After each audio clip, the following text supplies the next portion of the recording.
about two things today. One is kind of a historical talk that I give on the history and the use of the snap T cast. Because while it's probably the single most popular cast in Western North America, it's also one of the more misunderstood casts because there's different versions of it. And the other thing I'm going to talk about, which I told Matt about a month ago when I figured out I was going to be here right before I'm elk hunting up in the out of White Sulphur Springs. I'm going to talk about engagement distance and engagement range and what amounts to the net swing equation. So I'm going to talk about those two things, and then at any time when I'm yakking, you guys got a question, ask. And don't be afraid of asking a dumb question for two reasons. A, I've already heard them all. B, there's probably more than one of you thinking the same thing, so throw your hand up, stop me, call timeout, and because I'll answer it, particularly if it's fresh in your head, hit me. All right? Any questions to start? Anything you guys want to know on tackle or lines or equations with gear? Any questions? All right. Let me go get in the ditch and start talking. Ready, Matt? Yeah, if it starts going weird, we might just need to give you some battery. All right, then.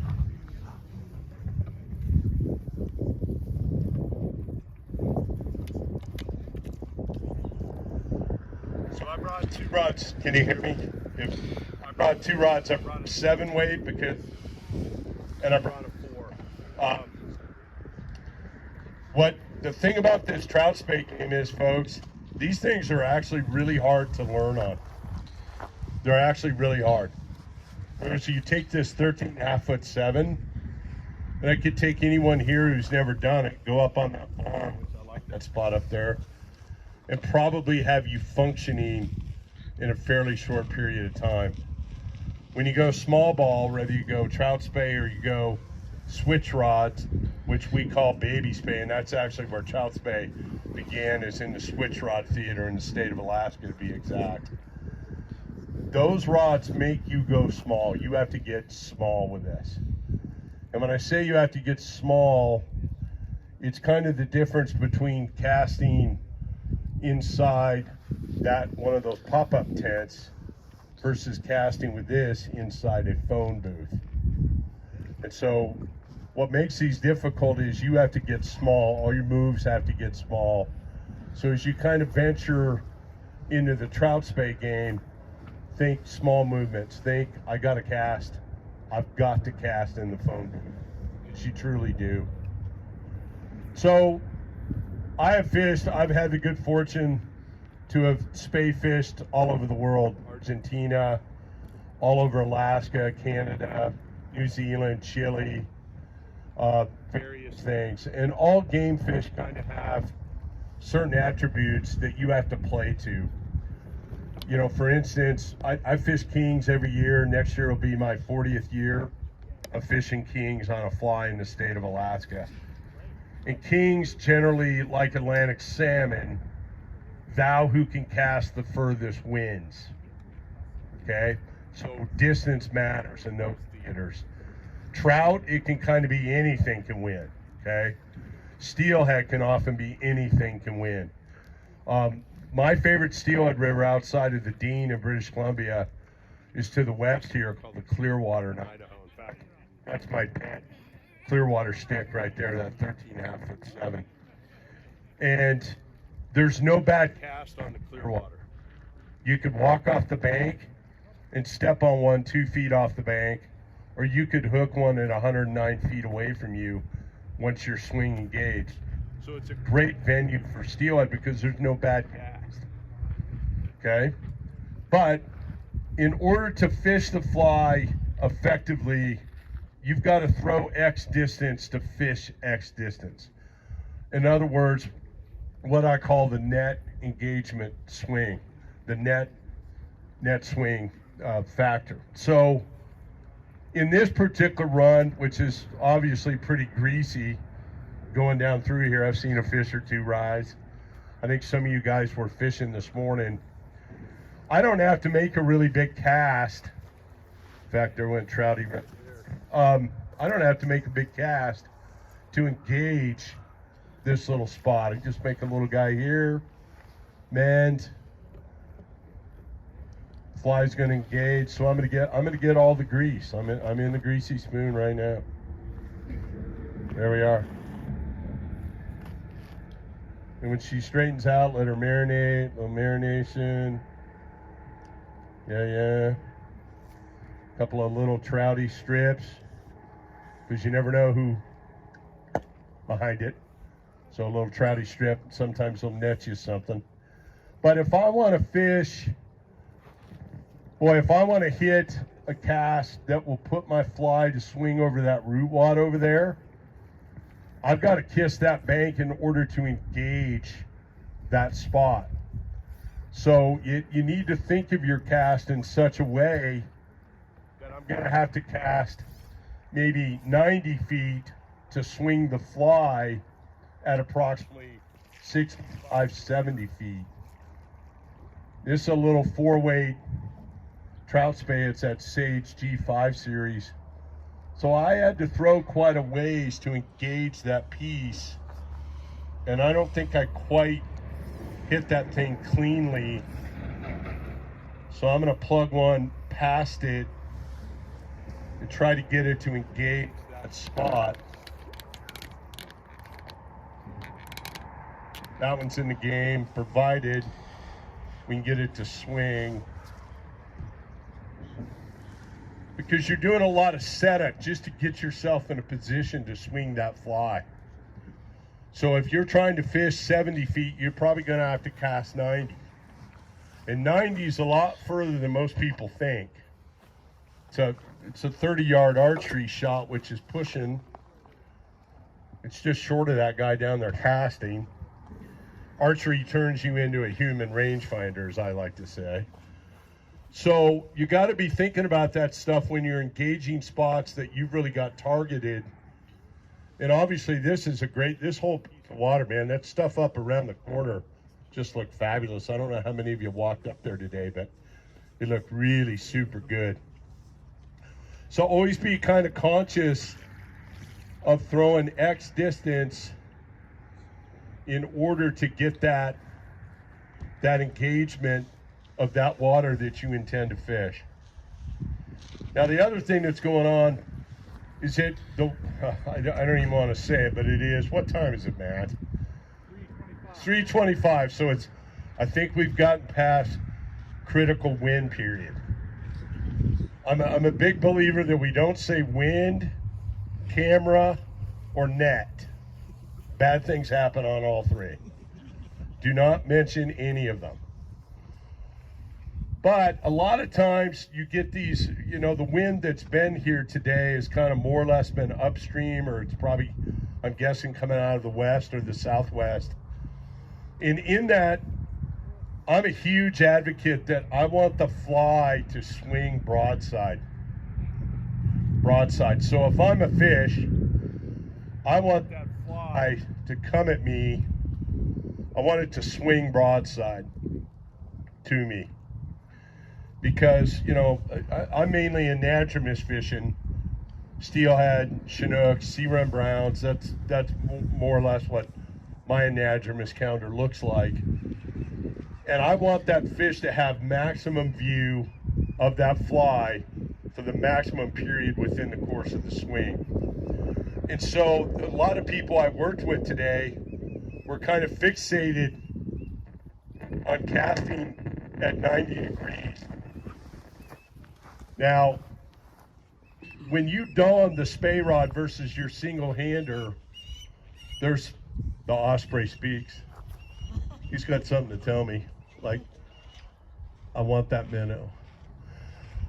Is in part of your engagement, in order to get that broadside, you need to choose a direction for that placement. 90 degrees is generally not a good spot. And the reason why is that if I choose to throw straight across, if there's even a modicum of wind blowing upstream, it will throw a question mark into the line, or as I call it, the Riddler. Sometimes the Riddler leaves Batman to come fool with you. And so you end up with this question mark in it, and the first thing you've got to do is get that out of there. And so we talk about the subject of mending the line. Wind just switched downstream, so we'll go off that shore. That's going to be an easy one to mend. Secondary mend to really get it where I want it and engage it. But if you get one that goes and it looks like, oh man, that's looking great, and then the wind goes, you're going to have to do a lift mend just to bring it back to a straight edge in order to set up that broadside swing. So if that's 90 degrees, that's 80, 70, 60, 45. I'm a big advocate of throwing between 70 and 80, which is basically there to there, in order to really maximize that fly setup and broadside swing. Does that make sense? Okay. All right. So that's that part. So my usual talk at these things, and I don't know how many of them I've done in my career, but I've done a pile of them in 32 years, is to talk about the history and the use of the snap T cast. Okay. The snap T cast is uniquely an American cast. It was developed by a guy named John C. Farrar from Seattle, and he developed it in 1990. And I was actually, I believe, the first person he showed it to. And he showed up, we were doing a Spey event on the Skycomish River north of Seattle. And John, who I'd worked with at Kaufman Streamborn in Bellevue for years, he goes, "Come here, George. Look at this." And he makes this little move, comes around, out it goes. I go, "Dude, do that again." So he pulls her in. I mean, we're throwing wind cutter lines back in those days. I mean, just archaic stuff compared to today. And I said, "What do you call that thing?" And he shrugged his shoulders. And I said, "Do one more."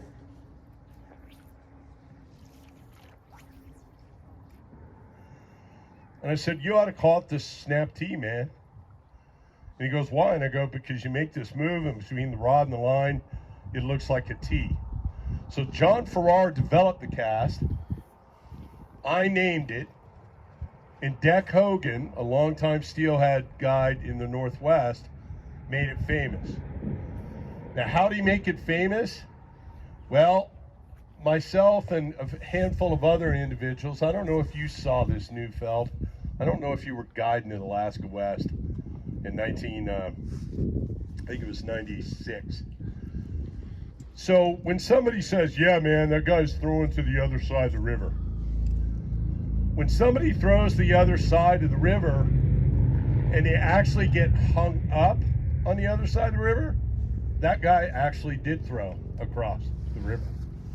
So how many people here know who Deck Hogan is? So pretty good chunk of people. He was an ex-Navy guy, worked for Boeing, left Boeing to become a steelhead guide, and just developed a legendary reputation in Washington State and in Oregon on the Deschutes, I should add. Well, I saw him one time on the Connectoc in Western Alaska throw a cast, a snap T. We had this great bar in front of camp called Zoo Bar, and it was this super long gravel bar. And during the King Run in June and early July, it's one of the El Primo runs on the river. You might have 6 or 8 of us fishing from the bridge, spread out, 6 or 8 guys all the way to these folks down 75 yards from me. And we're hooking kings, man. I mean, shit, we didn't even need to leave camp. And one night, Deck comes out on the bar in perfect Spey attire. Hoodie, blue jeans, Nike high tops, scotch, cigar.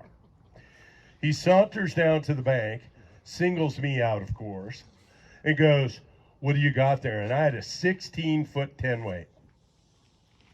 16-foot 10 weight. That seems cool, but you ain't got enough Advil to fish with it. Believe me. You want to be on your way to Tommy John surgery, there's your shot. Okay? He goes, give me that. Well, I had a wind cutter line, which was kind of the Spey line that was of choice then. I had a 10, 11, 12 wind cutter on the 16-foot Sage 10 weight. I had a 18-foot, 225 grain type 6 sink tip. I mean, we might as well be trying to cast one of these chairs. I had a 4/0 partridge double, which, by the way, they never get off those. Double 4/0 partridge super prawn, purple. Deck proceeds to make a snap tee, throws it across the connect dock, hangs it in the willows. Hangs it in the willows on the other side. How far is that? Every bit of from here to those first 2 yellow support wires.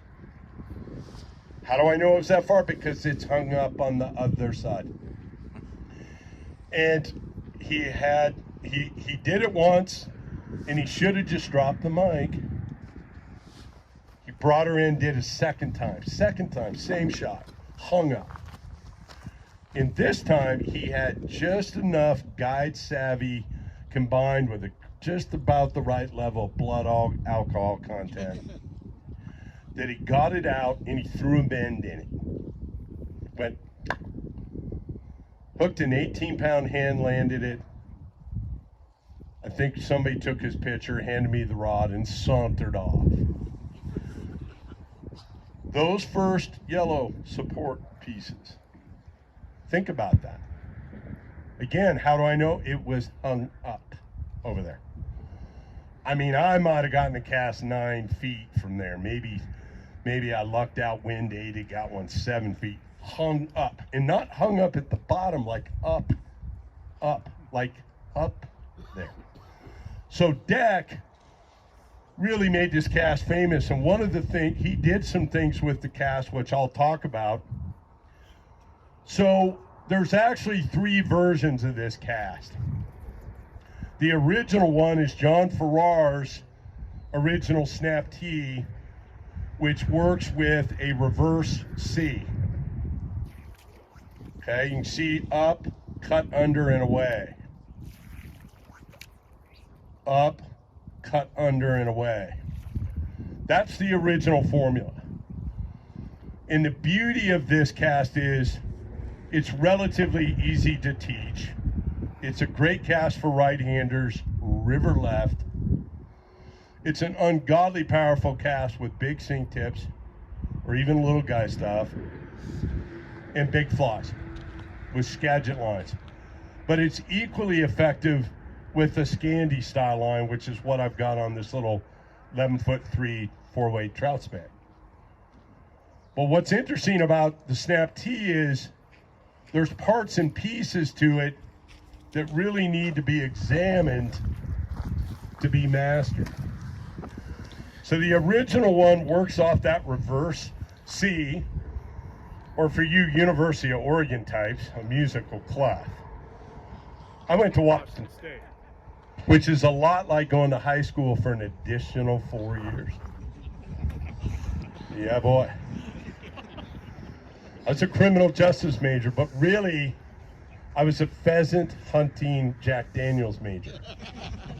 I did kill the state record whitetail deer 20 minutes from campus, though. So, think of it as a reverse C, and the key to getting your anchor point is to actually put a little mustard on the bottom of that. So when you hit this thing, put a little more right there, anchor every time. Okay?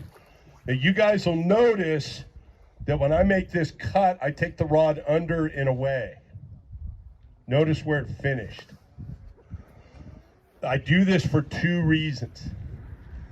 One, the cut moves the rod away from this area otherwise known as the zone of death. Okay? So first 3 or 4 people I talked to out here today were going like this. Cut, leave the rod there. Error. When you make your cut, come away with it. Because if you've got a lead-eye fly, even a little guy intruder with little barbell eyes, or a cone head, or even bead chain, when you make that cut, that thing might as well be coming out of a 45 caliber muzzleloader. And if that fly hits this rod, say it with me, folks, the outcome is shitty. And there's 3 forms of shitty. There's instant slice the rod off, instant death. There's cracked, oh, nothing really happened until 3 casts later, or 3 hours later, or 3 months later, when that crack finally, like your windshield goes. So you want to keep that rod away from that thing traveling. That's one of, and this is an attribute that Deck Hogan really brought into the picture when this cast was developed. But the bonus plan to this is the idea that by making that cut and coming to here, I've got all of this to wind her up. Me and this little piece of grass you got to move. It gives you all this wind up spot. And with a big rod, not so much with this little guy, I've got all this wind up room to set her up and fire. Okay? Now, when you get to these bigger rods, that wind up and that bigger cast really comes into play with, say, that 13.5 foot 7, 14 foot 8, 14 foot 9, various 10 weights, the bigger stuff, man. That's when you start really seeing them leave down. Okay? So that's the original snap tee. I think it was in 1992. I was fishing silvers on the Connecticut River with a rod about one of the early versions of that 7136. And I got dumped out in a spot by myself, and yes, folks, I was hungover. And I was struggling to kind of remember the exact move of the snap tee. And I'm out there, and I'm catching silvers because that river's stuffed with them. And I'm like, there. And I'm like, I don't think that's right. I'm going to try that again.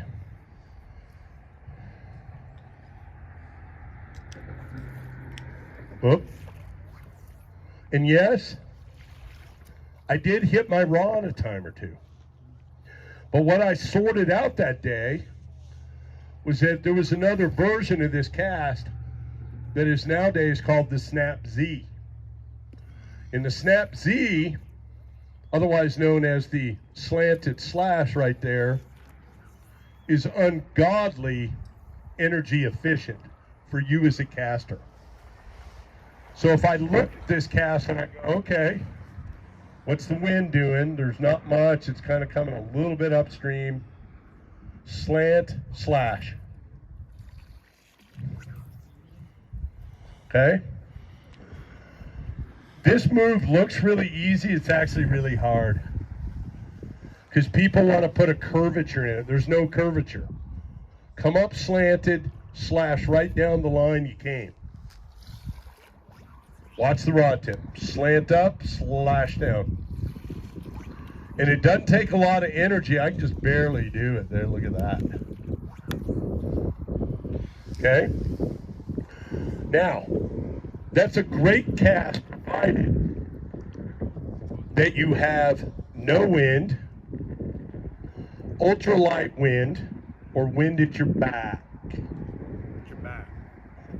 If you have wind coming just as it's decided to do right now, right this way, it's a rod killer. Because when you make that move here and you leave that rod right there, that wind could shove that fly inward, hit the rod right there.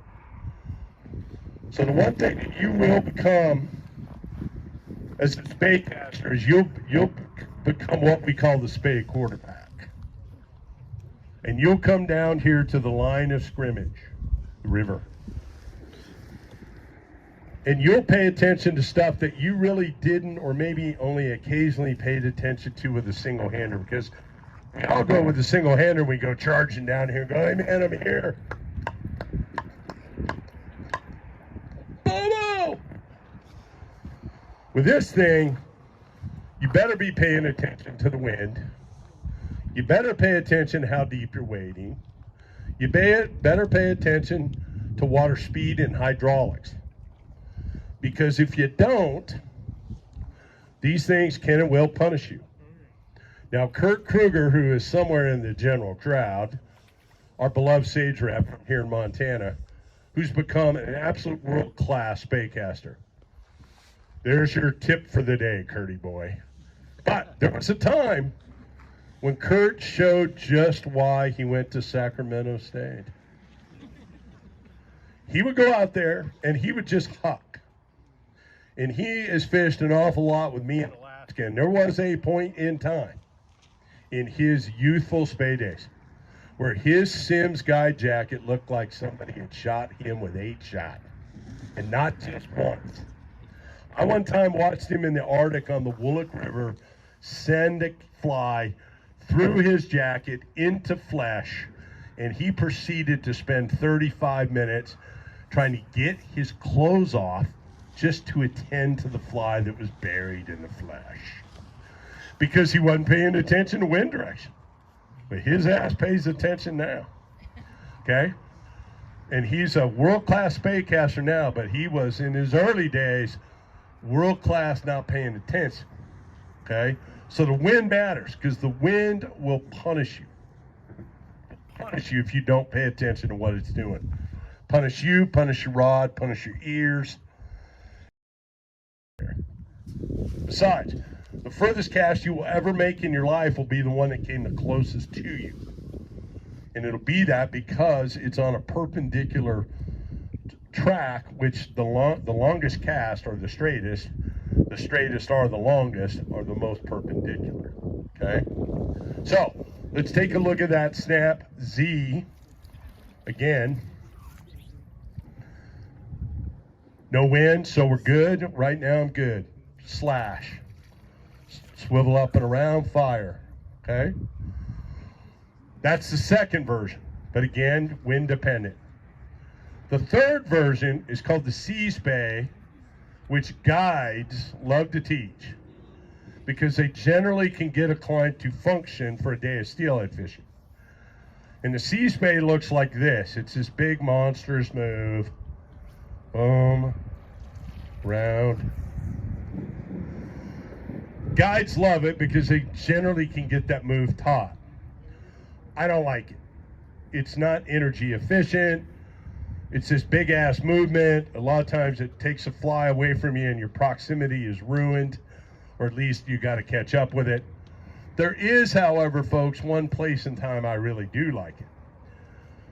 And there's not really a good example here, but we'll kind of dream one up. So say that that little piece, that little head of the run coming off that tail out up there, let's say that the velocity of that water is threefold of what that is. And everybody knows spots like this. I mean, good Lord, the Madison and the Gallatin are full of them. Yellowstone's got a fair amount of them. Lots of steelhead rivers have them. If I'm in a spot like that, where that current right in my immediate vicinity or right above me, like if I start at the head of a run, you know, somewhat like that, these other moves with the Snap T cast, whether it's the original reverse C or the Snap Z, that fly went about 9 to 10 feet above me, right? So it's pretty close to me. With the Snap Z, it'll be even closer. That was right in that same 9 or 10 feet. But if that water is pushing down on you at a rapid speed, by the time you go into your D-loop, your swivel up into your D-loop, that current could push that fly down to level with you or God forbid, past you. And if you try to cast that thing off your upstream shoulder with a downstream anchor, you are going to be having, you're going to have a jacket full of holes because it's going in. You're going to be wearing it. So I like that sea spey in that spot because it's going to go 20 feet above me, which I normally don't like. But in that water speed situation, I do like it because it buys me time to set up and make the cast without having a push down on my anchor. Does that make sense? Okay. So you guys asked Lee Davison a really interesting question about, somebody asked, what do you do? How do you make a cast when you got brush really tight to you? Somebody asked that. I think one of you got, yeah. Well, he showed you a couple of little, what I call audible type moves. I'm going to show you one too, because a lot of the places I like to steelhead, the Deschutes in Oregon, the Umpqua in Oregon, a lot of times you've got foliage literally right at your back. The Umpqua is notorious for this, Deschutes. And the cool thing with those spots is that a lot of people don't fish them because they're just like, hey man, that's not fishbone. Oh, well, it would be if I had a spinning rod. Well, you don't, so you're out. Well, there is a way. And what I do in those type spots, and there's some places J.D. loves standing around here somewhere. He used to guide on the Soul Duck. It was his home river. It's full of these spots. You actually establish a forward D-loop. Forward. How do you do that? Bring the head into the guides. And you can bring it in 6 inches, 2 feet, bring it in. In other words, choke up on it. I can make my same little snap Z move. I'm going to throw with that D loop here versus here. So it's forward set versus traditional back set.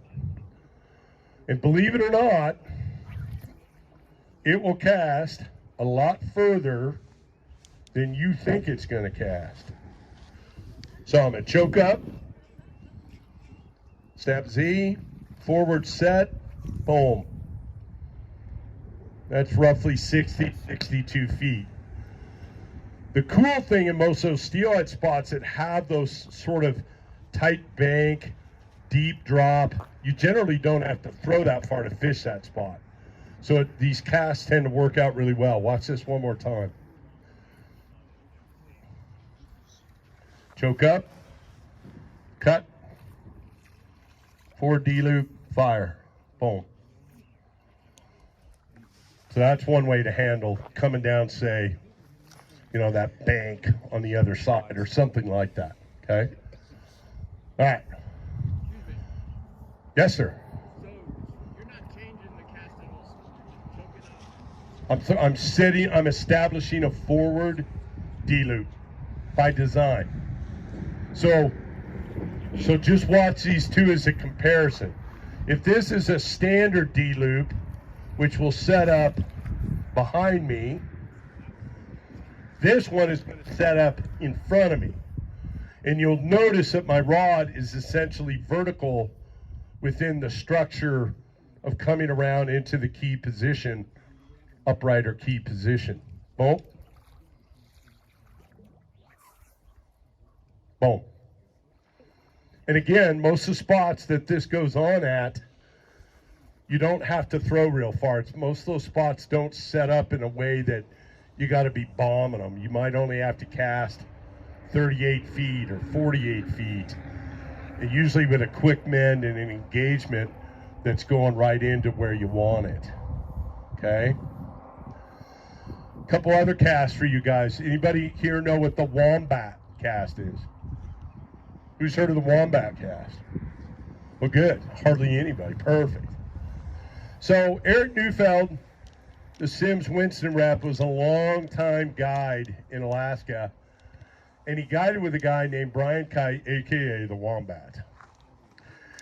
And there's a cast out there called the Perry Poke. And the Perry Poke is a really elegant, beautiful Spey cast. It was developed by a guy by the name of Carl Perry from Gresham, Oregon. And Carl Perry did not wake up one fine Saturday morning in September and go, today's the day I developed the Perry Poke. No. Carl shit the bed on a single Spey cast. Carl went like this. Shit!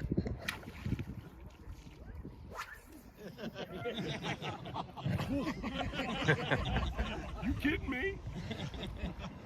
That's how the Perry Poke came to be.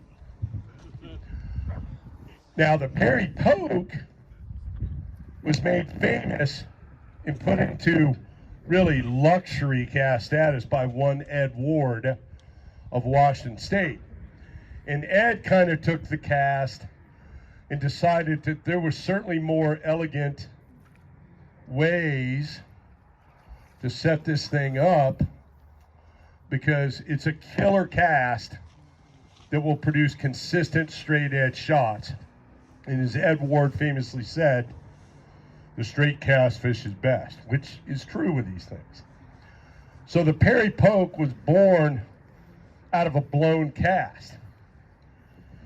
The Perry Poke works off the idea that there's a lift, a poke, a D-loop, and a forward cast. And a lot of people will see that cast and they'll go, well, George, why the Perry Poke? I mean, can't you just live on snap tees? Why, yes, I could. I could live on snap tees. But when you go out and do this, 6, 8, 10, or in my dumbass case, 14, 16 hours in June in Alaska for kingy, you need some other cast. You're not throwing a fastball for 14 hours. Better have a changeup, better have a curve, a slider. You better have some stuff, because you got to keep it interesting and you can't wear yourself out. So the Perry Poke is a really good one in order to A, produce an ungodly straight far cast, but something else to do. Well, Ed Ward guided in the camp with Mr. Neufeld and the beloved wombat. Now, Ed Ward being Ed Ward, he had all sorts of secret society fly lines that he had made in the chop shop of Mount Vernon, Washington, which were basically held in great secret. So Ed could make these really great Perry Poke casts because he had these short heads of which nobody else had yet. The wombat was operating with a good old wind cutter, which is 53-foot total length head, and the wombat, for all the tea in China, could not get his shit together. The wombat would try to make these moves with his 14'9" weight, his wind cutter, and he'd move here, he'd be short. And Ed Ward would work with the wombat, or he would go, that's too far. And then one day, and I was there when it happened, Ed worked with the wombat yet again with the patience of Job. And Ed walked away semi in disgust because yet again the wombat didn't get it. But the wombat, being the crafty little critter he is, wombat goes, I know how to do this. Watch this.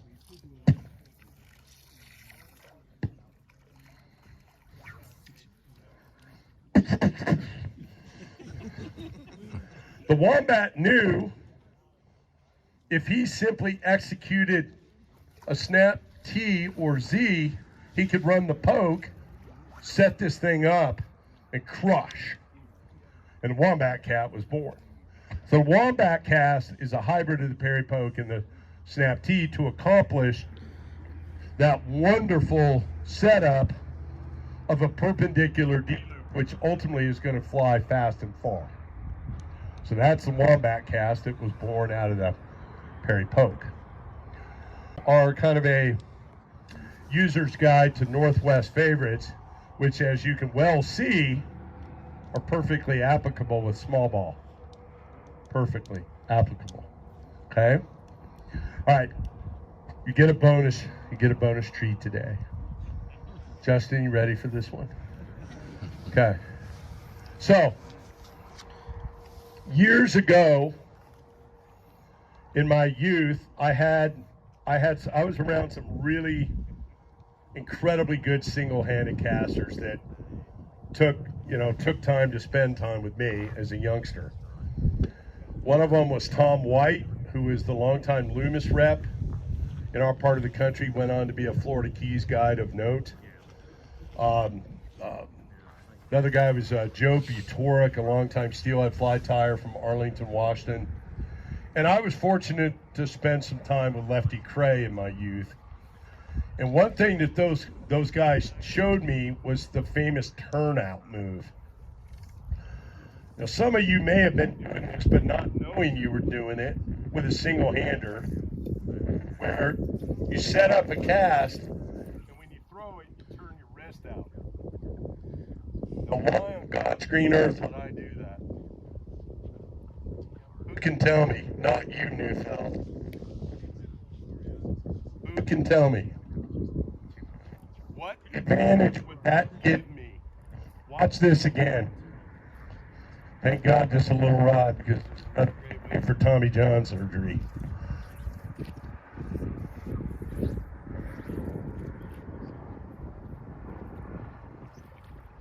Why might I do that? Double haul. What, Skip? Double haul kind of speed. Well, that's, huh? Those are good answers, but gentlemen, those are wrong. Okay? So, when you cast a rod and you drive a shooting cast, that line is going through the guides, because turns out it doesn't have a choice. It's going through the guides. If your rod, it's all right, Matt. I'm good at yelling because I'm really good at getting yelled at. If I cast with these guides straight up and down, the line is going through the guides, but what else is the line doing? That's correct, Tyler. Just for that right answer, you can tie me 3 of those really killer flies I saw earlier. Okay, yes, the line is contacting the rod, and that rod might be 8.5 feet, 9 feet, 10, 11 foot 3, 14 foot Spey rod, blah, blah, blah. When it hits that, it's creating what? Friction. Friction.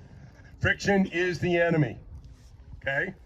So, if you want to throw a single-hander, extended distance in your light, you will do that with a single-handed rod, where you line up, boom, turn it. You wanted more string. But that same principle can work really good with a Spey rod. And I won't tell you that I did this originally because I made this transition from, hey man, it works so good on a single-hander, I'll try it on this. I wasn't that smart, because what did I tell you earlier? I went to Washington State University. And I wasn't that smart. But I did it one day by accident with a Spey rod, because I went to make the cast, and some sixth sense thing hit me that line was about to loop around my reel. Don't ask me how I know. But I just sensed it, and so when I came through on that forward stroke, I turned it out, which dropped that line away from the reel, and it shot like a rocket. So for extended distance, not just extended distance, but guaranteed layout, you can do this with a Spey rod. And it'll look like this when you do it. Try to spot my reel. Or simply turned it. Now, actually, on that one, I felt it wanting to go. And it's just, hey, I've been doing it 32 years, can't explain all the shit, but I can just tell you what's going on. I felt that line like it's going to go tangle the reel. And so I turned it, and I could turn it either way, but obviously hitting my forearm, it's going to be better to go that way. And it will accomplish keeping the line from going around the reel. It will accomplish greater shooting speed and a greater finish. Straight far. Straight far. Okay? Questions? George, how much extra does that you think give you? Percent? Yeah. 70 feet, that's 77. Yeah, no. And I think on a single-handed rod, it's a big deal. I mean, Eric and I, every couple of years, we go down and fish stripers in the Delta when we're generally throwing 9 weights, big-ass sink tips. Every cast ends with that. Every one. But you can also, with a single-hander, you can do that method even on, if I was casting from me to Matt, like for instance, lake fishing, and say I'm fishing chronomids, and I fish chronomids with a slow hand twist. There's no indicator, no bozo going on in my chronomid fishing. If I want that thing to straighten out because I've got a wind coming at me and I'm casting at this guy, and he's basically 30 feet from me, I'll do that. I'll drive the rod all the way down and turn it out just because I want it straight at 30 feet, much less 85. But it's going to add, but more importantly, it's going to straighten out and finish. Questions? Yes, sir. Hey, will you do that your very first snap tee where you kind of did it away? The reverse tee, the original formula as brought forth by John Farrar. Up, out, cut under. Up, out, cut. And you'll notice, I mean, I was working with a couple this morning, and I challenged them to see how little effort it would take to make the cast. How little effort it would take. And they, you know, I took the rod and I said, okay, I can make this move with 90 octane gas. Watch. Yeah, I can do that. Or I can go with about 60 octane. Or I can deprogram this thing to like nothing. Because as long as that undercut is accelerated, there's a little more mustard on the bottom, it will move that fly. Now what you don't want to do in this, which I saw plenty of this today, is to make this cut and leave the rod right there in the zone of death. Don't do that move. Make the cut, come under, come away. Come under, come away, out of the path. Oh, hi, Tug. Fancy meeting you here at the ditch. The Snap Z, consequently, is kind of my personal favorite, which is that little guy. But it is very wind dependent. But I'll cheat the wind with it because I could go like that. Notice I left the rod up. And I would not do that with this little wind that's kind of creeping out of the west. I'd hit it and I'd go all the way down. I'm pretty safe down there. And I mean, according to script, I really shouldn't even be doing this. But if I take it down there, I'm cool. I'm cool with it because I got it out of the path. Okay? Yes, sir. Just a question about when and where to use mono running line, shooting line versus like a coated poly shooting line, or what your opinions on that are? Well, yeah, I've got an opinion. Here's what I would tell you. No way. No kidding. And I'm standing in a really good spot to pontificate that opinion. So if I'm casting a Spey rod, and I am generally sub-knee deep. Sub-knee. I'm all about mono. The minute I'm crotch, no bueno. Why? Most mono sinks, so you're fighting with it. Here, I want a floating running line. There, I'm cool with either. Personally, I want a floating running line. Personally, and I like it better because you don't really know what you're wading in until you're wading in it. And a floating running line like this one here, which is an 026 PowerFlex Rio running line.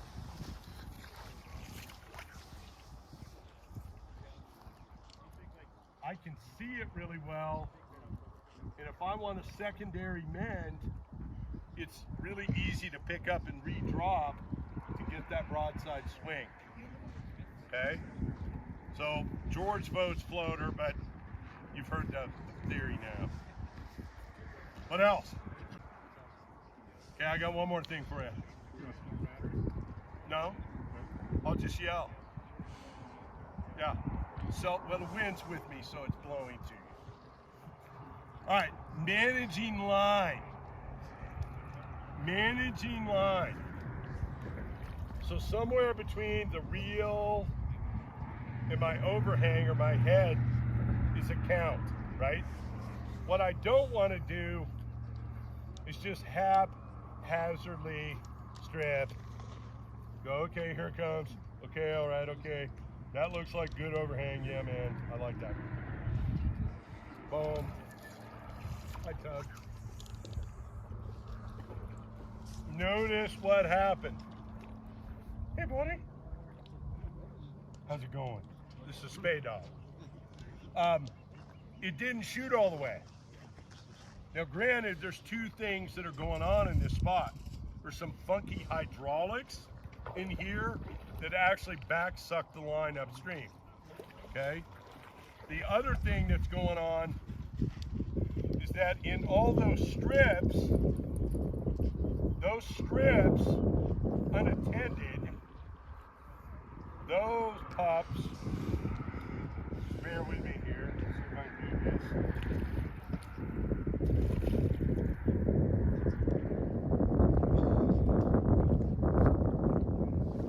Notice the length that those strips represent. They are the length of my rod plus 2 feet. Now I go to make a cast.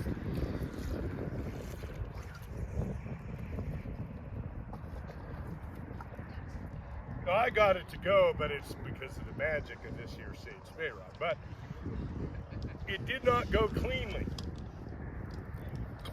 Critter. It did not go cleanly. Newfeld, you want to get this off the snag?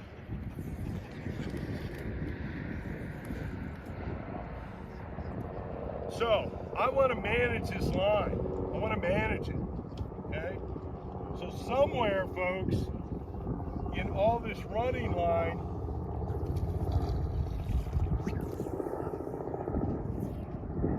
it's a count. It's a count. And I'm going to guess 10. I'm going to guess 10. I'm going to run what I call the 50% rule. Watch. 1, 2, 3, 4, 5, coil 5. 5. Reach for 6, drop it. 7, drop it. 8, 9, 10. What do you know? I got it.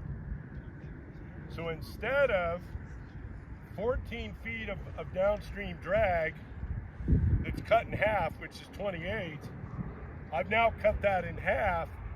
I go to cast, even in this hydraulic mess, she left town. So I cut it in half.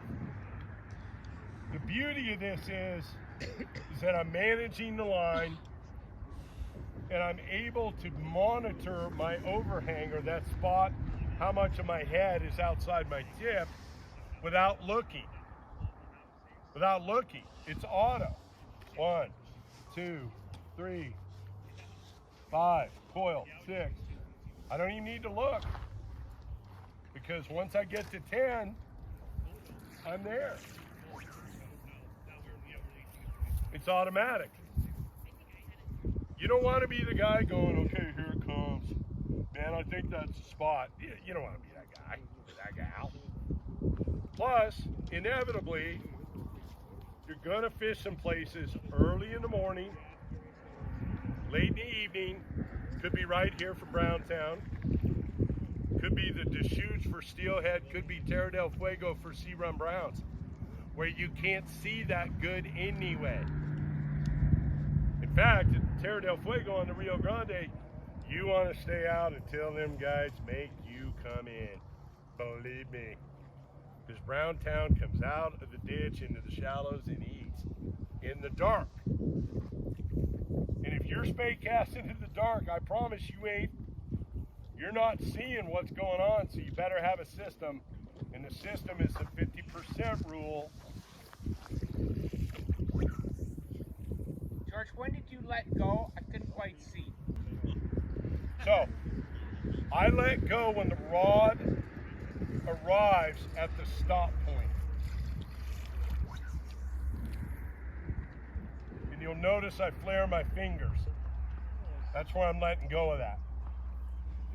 Unlike a single-handed rod where you probably are going to let go more often than not as you come to your stop point, this critter being 11, 12, 13 and a half, 14 feet, 15 footer, and that Gosworth kid has thrown plenty of 15-foot 10s, by God.